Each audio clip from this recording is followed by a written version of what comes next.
experiência e no teu convívio lá na PAI, o que você observa que o cuidador, que a pessoa que tem a oportunidade de trabalhar, de conviver com a pessoa com deficiência, desenvolve de atributo assistencial? Porque ela vai ter que lançar mão de uma série de recursos intraconscienciais, né, para realizar essa assistência. Então, quem consegue sustentar essa assistência, que atributos ele conseguiu desenvolver? Tá. Dentro do universo, vamos dizer, dos profissionais que trabalham com a educação especial, na hora que eles já fazem a especialização, eles já vão se conscientizando do tipo de pessoas que eles vão estar trabalhando. Então, o professor se forma pedagogo, faz uma especialização na área da educação especial. A realidade que ele vai encontrar numa escola especial é totalmente diferente de uma escola comum. Então, os professores que são mais carinhosos, que não têm, vamos dizer assim, nenhum tipo de... não é nem preconceito, assim, não é, eu vou falar a palavra nojo. Não, assim, porque eles vão ter que trocar fralda, eles vão ter que... A criança está sempre com o nariz escorrendo, tem algumas crianças que babam. E é uma situação que o tempo todo ela vai estar cuidando muito mais do soma, vai estar cuidando muito mais da higiene daquela criança, do que ensinando a ler, ensinando a escrever, o que ela estaria fazendo numa escola comum. Então, os cuidadores, eles são pessoas que, assim, eles têm que estar sempre alegres, eles estão sempre felizes, eles procuram passar essa energia positiva para as crianças, porque é um ambiente de muita sugação de energia, é um ambiente que demanda muita energia. As crianças demandam muita energia, porque a tendência é que nem sempre elas recebem essa energia, ou em casa, ou da sociedade em geral. Mas quando elas chegam na escola, pelo menos assim, a escola que eu trabalho é uma escola muito alegre. Os profissionais são alegres. Então, de vez em quando, tu vê assim, algumas professoras saindo de luva de um lugar para o outro, é porque tem uma fralda para trocar. Alguma criança fez cocô e vamos lá, vai ter que tomar um banho, vai ter que lavar. Então, essa é uma realidade constante. Os cuidadores, eles estão, assim, o tempo todo lidando com isso. O cuidador, no caso, não pode ter chilique, nem streamilique, nem Nova York, nem 9 horas, como o povo fala. É isso que eu fiz. Lá no interior eles falavam, não, ele é cheio de 9 York, cheio de 9 horas, não dá, não serve. É melhor ficar longe. Muita ajuda que não atrapalha. Isso tudo eu vi lá. Agora, é a pessoa do streamilique. É impressionante, assim, existem profissionais e profissionais. Tem algumas professoras que elas têm, assim, parece que introjetado essa questão de ser cuidadoras, porque a criança está ali, sujinha, cheirando, mas elas são carinhosas, elas pegam, elas tratam, elas limpam, elas abraçam. É um carinho, uma atenção, mas e elas têm a todo maternagem. Sim. Quem tem muita maternagem sai de baixo, vai longe. Uma outra coisa. Eu vi muito dentro do movimento espírita, dentro do processo de assistência, homens com maternagem ajudando o deficiente mental. Isso é que é impressionante. E outra coisa, não eram homossexuais, não. Homens mesmo. Essa maternagem de homem é uma das coisas mais avançadas que tem. Nós temos um professor lá que ele tem esse perfil. É isso? Ele é homem, ele é o professor de educação física. São difíceis de achar. E, assim, ele trata os alunos como se fossem pessoas comuns, normais. Então, não é aquela coisa do coitadinho, da maternagem do coitadinho. Mas ele trata bem, ele brinca, ele sabe... De igual para igual. De igual para igual. Assim, e eles adoram. Ai, o professor. Agora aqui, ó. Enfatologia, página 51, terceira linha de baixo para cima. Quanto à citação das dificuldades de aprendizagem, como a dislexia, o déficit de atenção e outros. O que isso representa nos processos atuais de ressoma, visto a frequência desse diagnóstico, mesmo considerando os possíveis exageros? Essas dificuldades de aprendizagem são diferentes da deficiência mental, por isso que nós incluímos aqui. Uma coisa é dificuldade de aprendizagem, uma coisa é dislexia. Moda, porque tem as doenças da moda. E a outra o autismo, por exemplo, está muito na moda atualmente. É terrível, né, esse negócio de a gente falar em moda patológica, mas ela existe. Existe isso. E tanto a dificuldade de aprendizagem como as dislexias, as DIS em geral, elas têm algum componente neurológico. Então, aí tem que se pesquisar o que é que neurologicamente desencadeou aquilo naquela pessoa. Não, e às vezes tem um processo genético muito sério nisso. No caso aí é isso. Dislexia, déficit de atenção, hiperatividade, está tudo junto. Né? Tem muita coisa junta nisso. Às vezes é genético. Se uma mãe tem problema, a criança às vezes vai ter. Isso tudo aparece. Vassi, aqui na página 51, na fatologia, na 6ª linha de baixo para cima, você fala das equipes multidisciplinares de assistência ao deficiente mental e à família. Que tipo de barreiras que às vezes que a família pode colocar no tratamento das crianças para vocês?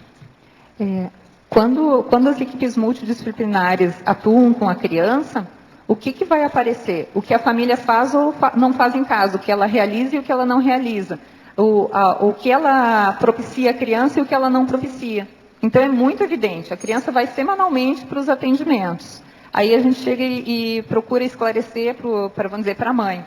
O importante seria que a senhora não deixasse o seu filho só deitado. A senhora está vendo aqui, ó, a cabecinha dele? Ela está ficando deformada, o cabelinho já está ficando mais ralo. O importante seria a senhora colocar ele sentado, a senhora colocar ele em outras posições, a senhora movimentar mais com ele. Ela diz, não, eu faço. Chega na semana seguinte, a criança está na mesma situação. Então, a gente observa que, muitas vezes, os familiares podem ficar reativos porque os profissionais sabem se eles fazem ou se eles não fazem aquilo que está sendo indicado, que seria o melhor na estimulação daquela criança. Obrigado. Então, depois eu quero te falar quando acabar a abertura. Então. Vassi, aqui na letra A, da sua experiência de tantos anos aí trabalhando, né, com essas crianças, enfim, com esses portadores de deficiência mental, como é que você observa a questão do parapsiquismo com eles? Já que às vezes as manifestações são mais espontâneas, né, mais manifestas. O que você já percebeu isso? Tem alguma coisa para contar para a gente? O que o professor Valdo estava comentando, né? Tem algumas crianças que elas têm uma aura assim, nossa, é muito bom ficar perto delas. Elas são crianças assim, sem palavras, sabe? É muito legal, todo mundo gosta, todo mundo brinca, todo mundo conversa. Elas chegam nos lugares, elas abrem os ambientes. Atratoras. Em compensação, tem algumas que, a gente olha nos olhos assim, a gente vê que ela chega e o teto cai na cabeça toda. E ela trama, é uma trama.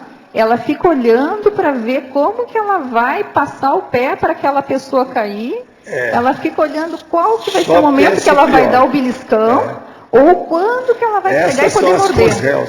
Nossa, olha, tem cada um. Está sempre pensando alguma coisa mal feita, negativa contra alguém. Existe consciência assim. E a gente vê nos olhos que ela sabe o que está fazendo, que ela está tramando aquilo. É consciente. Vassi, agora veja, os piores deficientes mentais são os conscientes. Você sabe. Vassi, parabéns. Desculpa, professor. Parabéns pela estreia. Estou achando de altíssimo nível a sua estreia, né? Com as vezes. Não, vocês estão falando com a técnica. É bom aproveitar enquanto ela está aqui. Muitos de vocês, às vezes,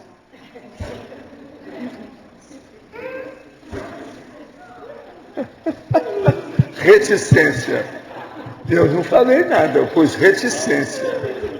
Vassi. Às vezes é importante. Parabéns pelo verbete, está muito bom. O Adélio não está aí hoje, né? Não. Aqui, olha, na 13ª linha da fatologia, na página 51. Você fala sobre a questão da sexualidade e a libido dos deficientes mentais. Você pode esclarecer essa questão? Porque a gente escuta muito há muita dúvida, né, sobre esse ponto, esse processo da hipersexualidade, como é que é isso? O que a gente costuma falar para os pais é o seguinte: seu filho pode ter vamos dizer, a idade mental de uma criança de 2, 3 anos, vamos dizer, pelo resto da vida. Mas o corpo vai crescer. Ele vai se tornar um homem ou ele vai se tornar uma mulher. E fisiologicamente, o organismo vai funcionar como se fosse de um adulto. Então, vai ter libido, vai ter desejo sexual, vai ter interesse no sexo oposto, ou algumas vezes até no mesmo sexo. Algumas vezes há questões de homossexualidade dentro da deficiência mental. Então, os pais têm muito preconceito e algumas vezes procuram abafar isso e fazer de conta que não vai existir. Só que mais ali na frente, quando começa a entrar na adolescência, aparece, vem. Então, é a questão da masturbação, de ensinar a criança onde ela pode, onde ela não pode fazer. Aí, dependendo do grau de deficiência, a gente mostra para os pais que eles vão ter que tomar muito cuidado com aquela criança para ela não ser abusada. Porque às vezes é uma menina muito bonita, mas é uma criancinha de 2 anos, mas tem um corpão de mulher. Se ficar assim solta, ou se alguém chamar, ela vai. Se der uma bala, ela vai e não vai saber o que está acontecendo. Então a gente orienta os pais a que eles tenham muito cuidado com seus filhos, tanto homens como mulheres. E também na questão assim de quem vai cuidar desse deficiente quando ele não está na escola. Porque eles podem ser abusados também por, sei lá, prestadores de serviço, por vizinhos, por parentes. Então, existe a sexualidade do deficiente ter o desejo, fazer, e existe também outro ponto de que é ele ser usado sexualmente por outras pessoas. E o que a gente vê assim, tem alguns que são tão bobinhos, que eles não pensam em namorar. Ou é aquela coisa assim, sabe, bem distante daquela fantasia. Ah, namorar? Beijo? Não posso, isso não pode. Então, tem a inocência, tem a infantilização, a ponto deles não terem assim, a motivação de fazer alguma coisa. Mas, na maioria dos casos, eles sentem atração, sim. E aí vai da família saber conduzir e como que ela vai estar fazendo essa organização da sexualidade. Porque se eles habituaram a criança a abraçar todo mundo, chegou uma visita homem, uma visita mulher, pode saber que vai estar lá e vai dar um abraço bem apertado, e vai ficar sentado do lado, e vai ficar sentado do lado, e vai ficar querendo abraçar. Então, é o constrangimento familiar por não trabalhar a sexualidade na criança. E isso os profissionais, a equipe multidisciplinar, pode ir orientando os pais. Eles podem ir perguntando e a gente costuma ir orientando como que eles têm que fazer em cada caso. Essa semana que passou, a gente trabalhou com um menininho de 5 anos, síndrome de Down. O irmão mais velho, junto com um primo, deixaram ele assistir filme pornográfico. Descobriu. Aí o que a mãe vai querer? Ele descobriu. Aí a gente foi orientando que ela não podia, que tinha que ter cuidado, porque se eles vissem um filme de homossexual, o menininho podia achar que aquilo era normal também. E aí? Ele não ia ter defesa. E assim, tudo assim, o tipo de coisa, as atitudes dele, a performance dele após o filme, ele queria fazer na sala de aula. Aí a gente teve que ir trabalhamos com a professora, trabalhamos com os pais, já teve uma reorganização na família para a proteção do menino.